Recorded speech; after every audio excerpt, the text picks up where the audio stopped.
Good morning. Thank you for tuning into this presentation about chapter 34 in our books titled Jazz and Popular Music Between the Wars. This presentation was put together and will be presented by myself, Jeremiah Knight, Jessica Manning, and Isaiah Taylor. the GOAT. So, first up in this PowerPoint, we'll be looking at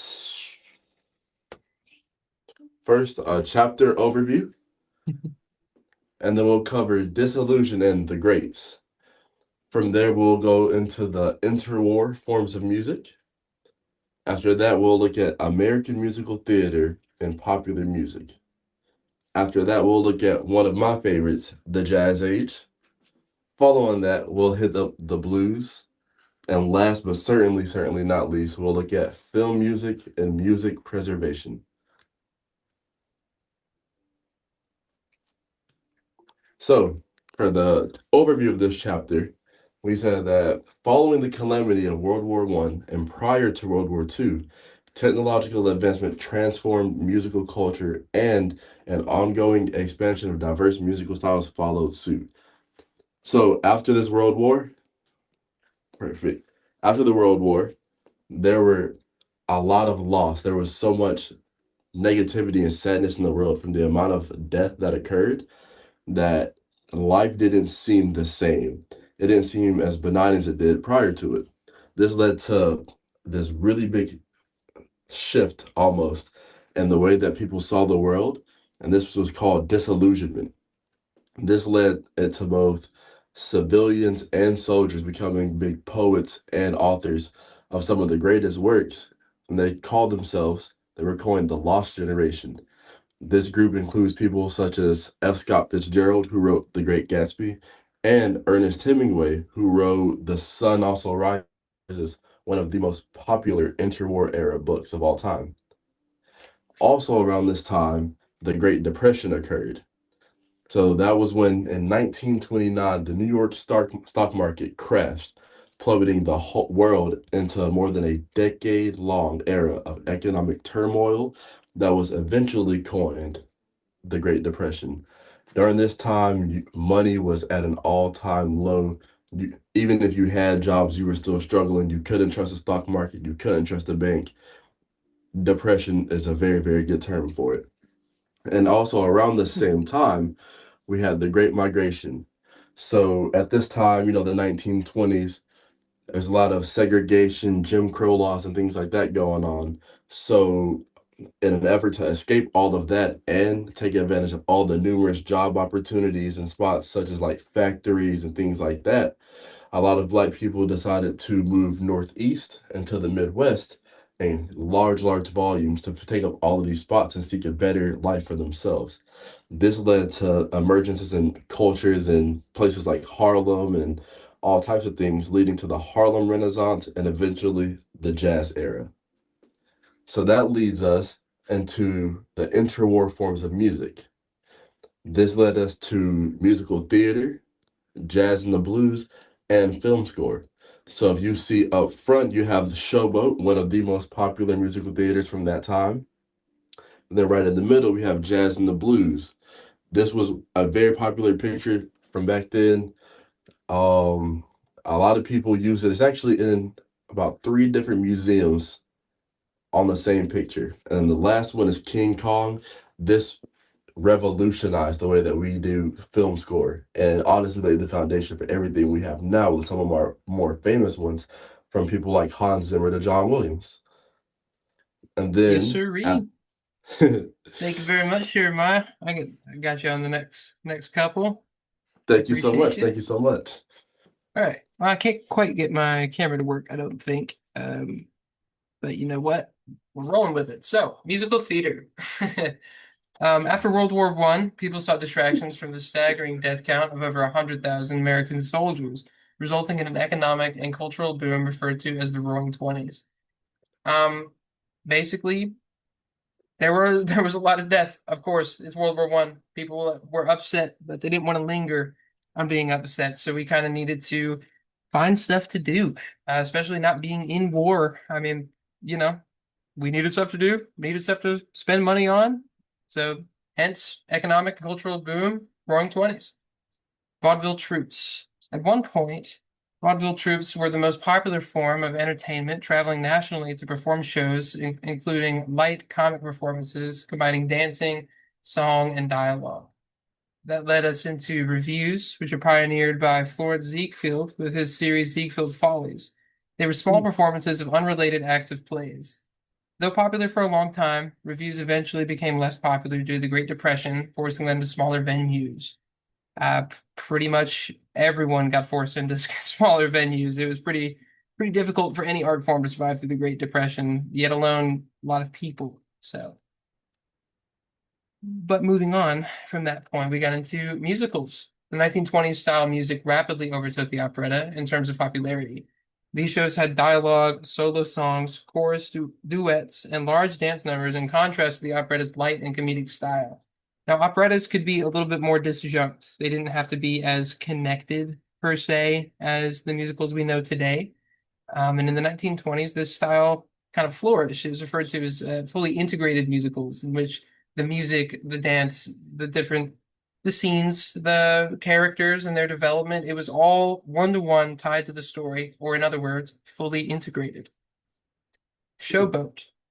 Jerome Kern's Showboat from 1927 is considered a landmark in American musical theater primarily because it was an integrated musical in which songs were closely tied to a dramatic, plot-driven story rather than focus on star performance.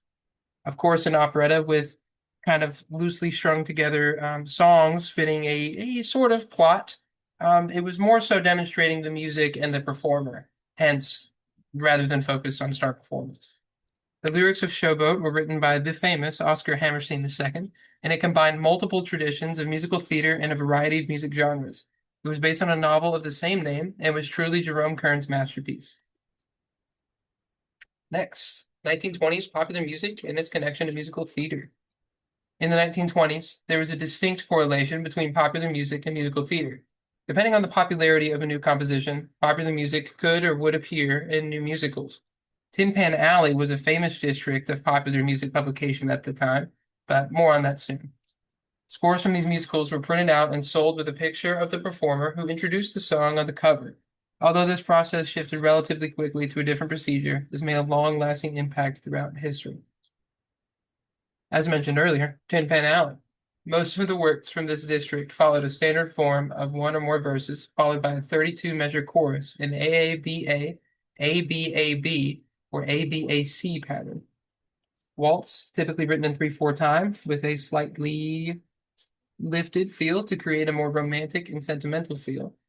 Ragtime, a style of music characterized by the way there is a heavily syncopated beat in the right hand against a steady march-like bass line. Jeremiah, do you remember that one ragtime song? It's a very famous one. But you remember that one? I It can't remember sounds the name very of it. familiar, actually. Yeah, that's a I think I ragtime know what you're piece. talking about. It'll come to me in a while. Love that song though. So a lot of folks, we kind of know how ragtime feels, but Hmm. describing it is a little bit more awkward than hearing it. And that Yeah. obviously made a big impact. And Waltz, I mean, come on. Yeah, do I really need to describe the impact of Waltz? Novelty songs as well. These were quirky compositions written with the intent to entertain the audience with comedy and catchy melodies, hence its influence in popular music. Of course, I'm certain novelty songs were very popular around the time of the Great Depression, or following, rather.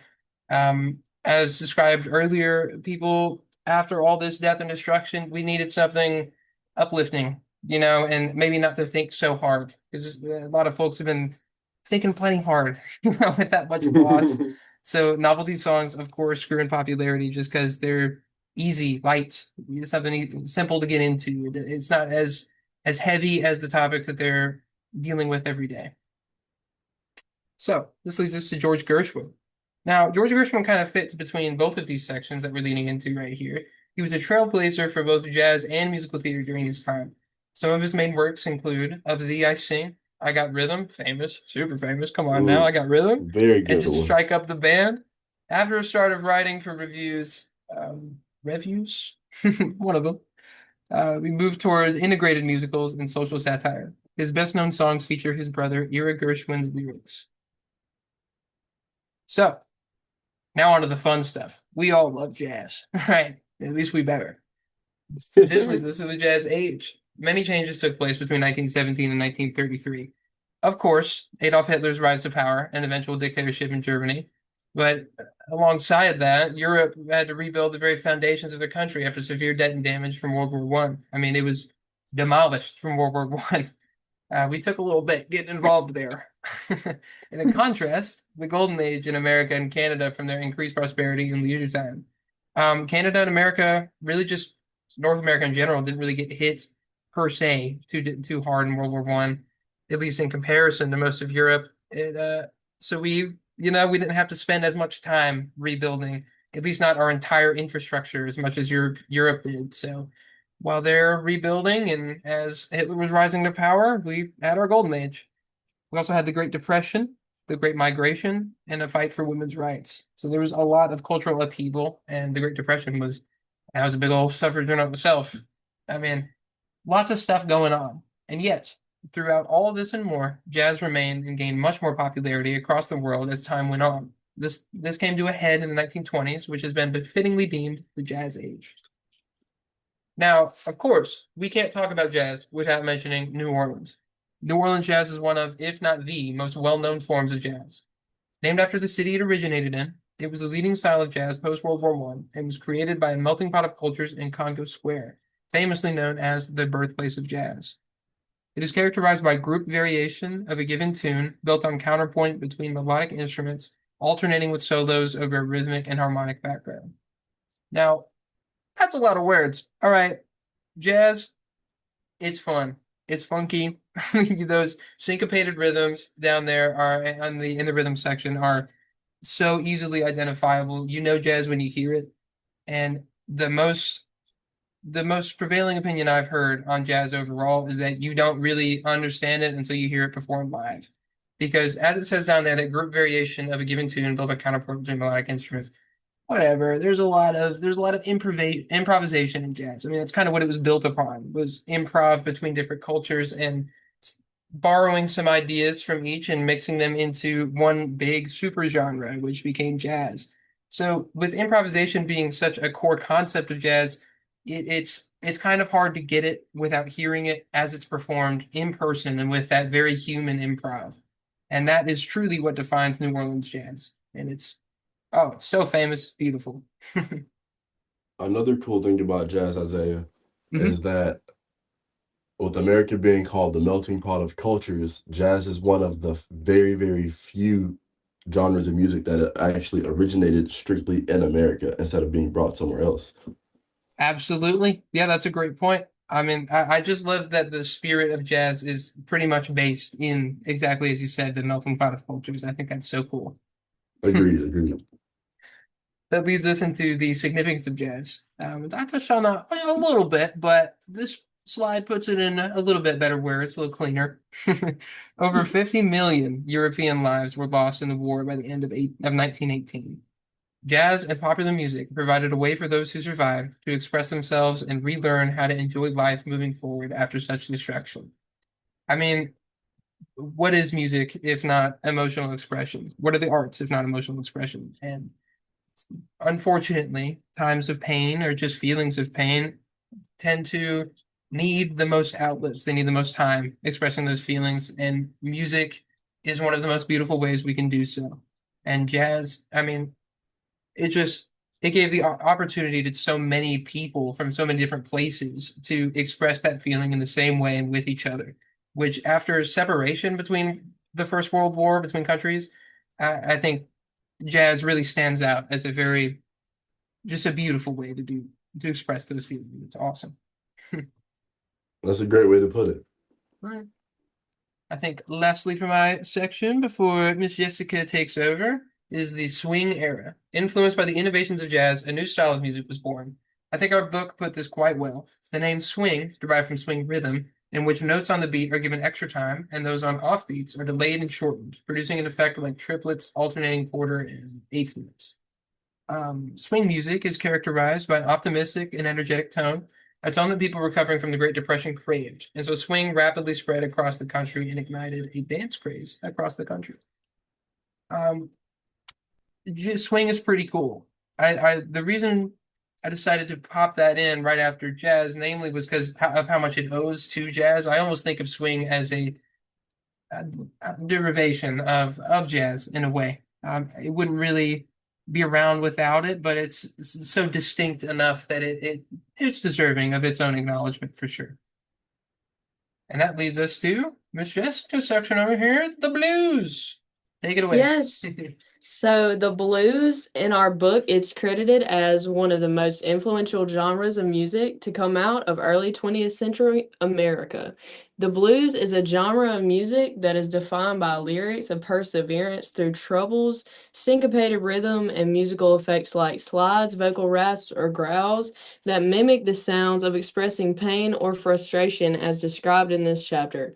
One thing I really loved about this section of the chapter in particular, when it mentioned the blues and the jazz, it derived from the Great Migration, and these two genres in particular, that was something that African Americans could really be accredited to. They had it for themselves, and singing and playing this music gave them an outlet to not feel so misunderstood or isolated. And I really enjoyed reading that part because, like Isaiah said, what kind of humans would we be with souls and emotions without being able to express them? And so, yeah, there's that. And then, in a more musical theory aspect of this genre, we have the blues notes, notes that are sometimes bent or slid on the third, fifth, or seventh scale degrees. These are often called blues notes, which, when you study in music theory, there's such a thing as blues scales, which they also used in their improv and still do to this day in jazz and blues. The next slide says the standard 12 bar blues form, which can be accredited to W.C. Handy, who lived from 1873 to 1958. Handy is credited as having solidified what we now think of as standard 12 bar blues form, exemplified by Bessie Smith's Backwater Blues. The harmonic pattern is as follows. We have 4 measures on tonic, 2 on subdominant, 2 on tonic, 2 on dominant, and 2 on tonic. Next, we have film music and music preservation. So between the world wars, there was a lot of technological advancements as we continued on in time that allowed us to have, more diverse music styles and a means of being able to hold on to these moments in time while we're expressing ourselves with music. So recordings and radio broadcasting and the introduction of music, of sound to film, paved the way for music to be preserved in a way that was not possible before. Now a musical performance could be kept, cherished, and replayed repeatedly. Hollywood quickly adopted this new form of film scoring. Gone were the days of live performance along a moving picture, but there was one film in particular that stuck out as the pioneer of the film music model. And then top right, we have this diagram. We have the, sorry, Isaiah. You're good, my bad. We have the Great Migration, the Great Depression, disillusionment, and how it eventually came back to the recording technology that we now utilize a lot today in much more modern ways and techniques. Next slide. Got it this time. Max Steiners, who lived from 1888 to 1971, score of King Kong became the model for Hollywood film music, largely because it used leitmotifs, coordinated music with on-screen action, and conveyed mood through strongly associated style, establishing the template for Hollywood film scoring. And today we have music that doesn't have to be live, that can be played behind motion picture, which is honestly fascinating considering that's something we haven't had all this time. It's just amazing how modern technology has gotten us to where we are today. Absolutely. I mean, films would not be nearly as impactful without music, as I'm sure we all can agree. And What? I will say another thing, start spinning back to like the jazz and the blues, something both of you touched on that I thought was extremely not just interesting, but very resonant Hmm. was the things that people overcame just to be able to play the blues and the jazz and stuff like that. And the reason that it was so Hmm. popular, it wasn't just that it was a form of music that was new, it was a form of music that was freeing. It wasn't confined to the conventional rules of music, the box, as one would put it. Absolutely. And not only doing that, like you, Jessica said, it helped people to be they feel more understood. And there are a Yeah, lot of people who define jazz itself as the very embodiment of perseverance because of that. absolutely. Going through and surviving things such as, I don't know, the Central Park Six and other just segregation and Jim Crow and Hmm. all the wrong in the world. Jazz was able to persevere and push through that, and not just as a genre of music, but as a culture and as a Hmm. side of that. I find that very interesting. To expound on Yeah. that a little bit, Jeremiah, you were saying about blues. I found it interesting as I was reading this chapter, in the blues portion in particular, that not all blues songs are actually sad. It's the means of expression can sometimes overcome the whole genre of the essence of being sad. Sometimes Yeah. you just want to express yourself and whatever that may be, whether it be blues or jazz or musical theater. I think they're all beautiful ways of human expression where we can express Absolutely. our emotions. Yeah. I am happy that jazz definitely seemed to broaden the audience as well, past an Mhm. otherwise pretty narrow audience behind it, to put it lightly. But fun stuff. Yeah. Y'all all good? Think we're all finished? Yeah, so thank y'all so much for attending our lecture. We really Hmm. appreciate y'all's time, and we hope that we were able to give you the information needed for your quizzes and everything. Indeed. Thank you very much. Thank Have you. a great day.